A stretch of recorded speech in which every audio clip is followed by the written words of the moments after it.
মহাশিবরাত্রির ব্রত আমরা সনাতন ধর্মের লোকেরা বেশিরভাগই সবাই পালন করে থাকি। এই ব্রত সবচেয়ে শক্তিশালী ব্রত। এই ব্রত পালন করলে বাবা মহাদেবের আশীর্বাদ এবং কৃপা লাভ করা যায়। আমি বাড়িতেই ঘরোয়াভাবে বাবার আরাধনা করেছিলাম। তার জন্য 5 রকম ফল, ফুল, মিষ্টি, বাতাসা, ঘি, মধু, পৈতে, কালো তিল, মালা আমার সাধ্য মতন সমস্ত কিছুর আয়োজন করে নিয়েছিলাম। আর বাবা তো অল্পতেই সন্তুষ্ট। বাবা একটি বেলপাতাতেই তুষ্ট, যদি তাতে ভক্তি থাকে। আর বাবাকে ভক্তি ভরে ডাকলে বাবা তার ভক্তদের ডাকে সাড়াও দেন, যেটা আমরা ভক্তরা জানি এবং মানি। জীবনটা জটিল পথে চললে বাবা সেটা সহজ পথে পরিচালিত করেন।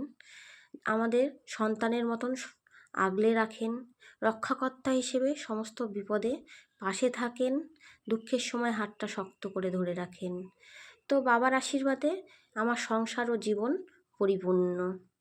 তো আমি প্রথমে মায়ের পুজো দিয়ে নিয়ে তারপর বাবাকে ভস্ম মাখিয়ে গঙ্গা জলে অভিষেক করে তারপর পঞ্চামৃতে অভিষেক করে নিয়ে শুদ্ধ আসনে বাবাকে বসিয়ে ফুল, বেলপাতা, মালা, পৈতে দিয়ে বাবাকে সাজিয়ে নিয়ে তারপরে জল ঢেলে নিয়েছিলাম।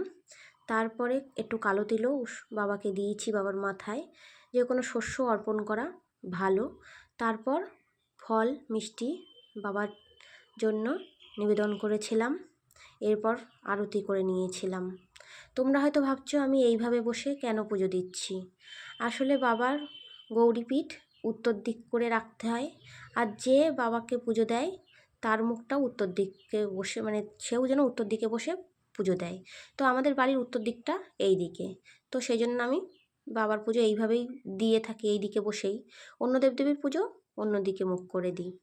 আমাদের পাশে মন্দিরেও পুজো হয় বড় করে, কিন্তু সেখানে অনেক রাত করেই হয় বলে আমি সেখানে আর পুজো দিতে যাইনি, বাড়িতেই বাবার আরাধনা করে নিয়েছিলাম। রবিবার সন্ধেবেলা প্রথম প্রহরেই বাবার পুজো দিয়ে নিয়েছিলাম। প্রহরে আর পুজো করিনি। তো পুজো দেওয়া হলে প্রদীপের তাপ পাপনের দিয়ে দিচ্ছিলাম।